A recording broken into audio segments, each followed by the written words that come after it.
Namah Shivaya. Om Namah Shivaya. Yambakam yajamahe sugandhim pushtivardhanam urvarukamiva bandhanan mrityurmukshiyamamrutat. Om Namah Shivaya. Om Namah Shivaya. Om Namah Shivaya. Om Namah Shivaya. Yambakam yajamahe sugandhim pushtivardhanam urvarukamiva.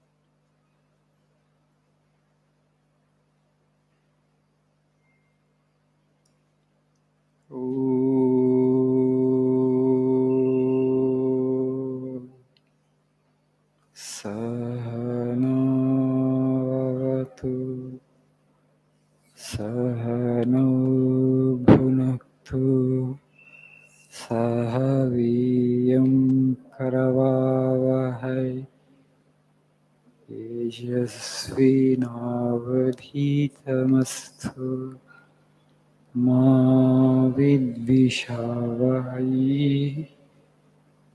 Om Shanti Shanti. Om Asato Ma Sadgamaya Tamaso Ma Jyotirgamaya Mrityo Mritangama. Om Shanti.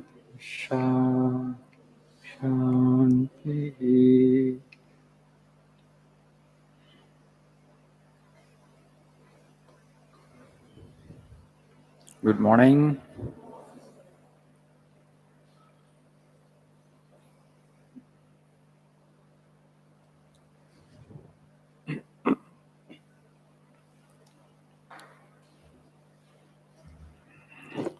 So, how are you all doing? Keeping well? English baga vachinda? Are you happy? Pustakal chadutunara? It's very important. You must fall in love with books. There is no other way to develop language. Spelling particularly. If you want to improve your spelling, you must read. Through listening, you may acquire speaking skill, but you won't be able to write well. If you want to write well, spelling, correct spelling, how you will know? Only when you read books. When you read books, you observe the spelling, right? The word is there. How many letters are there? What kind of letters are there? How actually, what is the spelling of the particular word? You will come to know only when you cultivate this habit of book reading. If somebody is speaking very good language, don't think actually he or she, because had an English medium background, or maybe his parents actually are from educated background, not like that. Whoever has this habit of book reading will acquire this skill. Yesterday I was watching a video of Sudha Murthy. You know who is Sudha Murthy? Yes, you're well informed. Good. So Infosys Foundation chairman. And she said she has a collection of 20,000 books. When she was a girl, her mother used to insist, every day you must write something. And she would refuse to write. Then mother said, actually, if you don't write, I will not give you dinner. Only when you write something in English, I will or Kannada, then I will give you dinner. That's how actually mother compelled her. So she was forced to read and then cultivated the habit of book reading.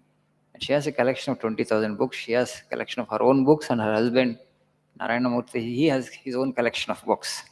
So investment in knowledge is the best investment. And Narayana Murthy said that the second book that inspired me most, somebody asked him, what are the three books that have inspired you? And he said this first, he said something about capital, and second book is the autobiography of Mahatma Gandhi, the story of my experiments with truth. How did it influence me? He said that you need to be honest with yourself. That is the quality that I learned after reading that book, Mahatma Gandhi's biography. I have to be honest with myself. So today we think that if you are honest, if you are moral, if you are dharmic, if you practice righteousness, it is very difficult to survive in the world. No. They are the values and they are the virtues, they are the foundation to become successful in either professional life and family life. You just see the kind of success that he has achieved in professional life. He said, because we adhere to these values, the company has given a strong foundation. And he always talks about compassionate capitalism and leadership by example. Okay? So leader actually has to follow what he wants to teach. So you don't have to preach. You don't have to sermonize. You don't have to tell people how you need to be. You just be what you want to teach. By setting himself as an example, he led such a huge company. Okay, all the followers. It is a source of great inspiration, not only for the employees of his own company, and also for many, many other entrepreneurs and business people. How by ethical and dharmic and legal means you can create a huge business empire. And he says, talking about compassionate capitalism, as we have chosen market driven economy, there's no option. It's a capitalist country, but what kind of capitalism you want? This is compassionate capitalism. What is compassionate capitalism? He was trying to explain in the video. He said, so in India or most of the other countries, today, if you just see the salary variation within the company, sometimes CEO gets 1 crore per month. Okay, a car driver or some other employee, who is doing in the lower rank, he gets actually say 15,000, just 20,000. So the 500, the CEO gets 500 to 600 times the salary of somebody else working in the same company. Both are working only for 8 hours. When one person gets actually, 15, 20,000, one person gets 1 crore per month. Such variation should not be, they say. Whatever may be the skill you have, whatever may be the job or the duty that you are doing. So sometime actually when he was in that company, was leading the company, he just cut his salary and actually hiked the salary of his subordinates. When they were demanding for a hike, what he did, company was not doing that well. There was not that much of profit. What he did, he said, okay, let me reduce my salary. You take more. So that's how actually you need to lead. So the values are so important because people have come to the conclusion of society that if you are, very dharma oriented, if you are actually culture oriented, if you are value oriented, it becomes difficult to successful in life. Not at all. Only the individuals who are culturally empowered, spiritually empowered, who have a set of values, and they alone will become successful in today's world.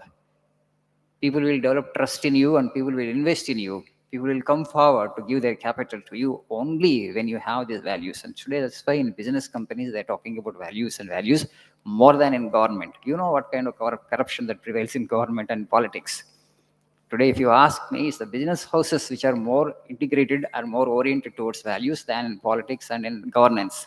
In government, there's a lot of corruption. Politics is full of corruption, and also executives, to a great extent, actually, is full of corruption. Most of the people are aspiring for government jobs. Why? Does that mean that you are happy with the salary that government is going to offer you? No. I want power, and there is scope for extra money, right? Openly, they are telling, because there is scope for extra money, that's why I want to go for a government job. No, that should not be the attitude. You should have the noble attitude. I want to serve my country. I want to take up a government job. My interest is I want to help people. I want to serve my country. If you have that noble intention, okay, you can aspire for government service or commit to government service. But no, it's not like that, because a lot of, you know, bribe money can have. Okay, that should not be the, uh, motivation for you. That should not drive you at all. You should completely forget about it. You should have some kind of patriotism. And that's why these business people have today more values. And he says that You have to generate wealth for what? To create employment. You have to generate wealth for what? To create employment. In India is a labor-intensive country. So when you are going for a market-driven economy, when you have opted for a market-driven economy, where actually capital flows only, capital even today also is available only for people who have the brand, right? Suppose you created a brand, but it's not difficult to create a brand. When you have an idea, in no time you can create a brand. And when you have an idea, when you create a brand name, there are people ready to invest in you. People are ready to invest in you. People actually have money. The venture capitalists are there, professional capitalists. They have capital. They have accumulated money and kept it ready. Okay, they are ready to invest in companies where there are ideas, and they are ready to support those ideas so that a business can be created, a company can be created, wealth it can be generated like that. But what you will do, what for actually, how much wealth you need? I want to generate wealth, to redistribute it among the people don't have that much. How you will do distribute? You will provide employment. You will invest it and reinvest it, and you will create more companies. You will expand your business. In the process, you will generate more employment. So if you want to come actually and want to start some company, your intention should be like that. Some of the business people have this noble intention because India is a labor-intensive country. There's so many youth in this country who are not getting good employment. Okay, I will use my idea. I have creativity, I have the ability to work hard, I'm able to look into the future, and here there is scope, here there is a lot of potential. I can create a big business house by which actually I can provide employment to a lot of people. That is the noble intention which is driving them, not that the money that they have is not sufficient for them to lead a good and comfortable, you know, life for the rest of the period. No, they have this noble intention of bringing capital together and then start a business venture, start a company which will provide employment. So if you have that kind of intention, noble intention, that's why Swami says, what is the intention? That's very important. If you have pure intention, purity of motive, that I want to help my country, I want to serve my society, how I want to generate more employment, definitely the ideas will come into your mind. Once you have right ideas, it's not difficult in this age actually to mobilize capital. Before that, it was difficult. Before, they would not give capital. Only capital would be in the hands of very few people who are rich, and they alone would be able to create industry or business houses. But today, it's not like that. You are in a great advantage. If you have idea, money will come, money will flow. But you need to have confidence in your own idea. You should be able to look into the future. How? By putting this idea into practice, how you'll be able to generate business and what kind of business you'll be able to generate, how it will benefit the society, how sustainable that business model is, and how much of employment you'll be able to generate through that model. When you have the idea, this for the first time in the history of this country and history of the world, when you have right idea, actually there is scope. You just see Uber, you just see this Ola, or many other companies like Redbus, Avibus. It's just an idea, a little software, and how much of business they could generate, you just see. Even this Byju's section, education, edutech companies, there is no manufacturing there. It's all service sector, right? Not that you need to have big infrastructure like this iron and brick and mortar, and you have to construct a huge company. You have to invest hundreds and hundreds of crores. A small amount of money they have invested, and in a few years it has grown into billion-dollar companies. Even the software company, Facebook, all these things, like Twitter, just software and idea of a few people. A few people have come together and just started it, co-founded it, and then they created the software. And today it's many of these companies, if you just look at it, billion-dollar companies. So it's a software company. So if you have an idea, you will get capital. That's why just think, have that idea, have that aspiration, have that motive, noble motive, good intention of helping others, serving the country in some way. When you have the right idea, when you have a good motive, good intention, money will flow to you. All the forces in this universe will conspire to help you, to take you forward. Okay? Thank you. Have a nice day. This much for today.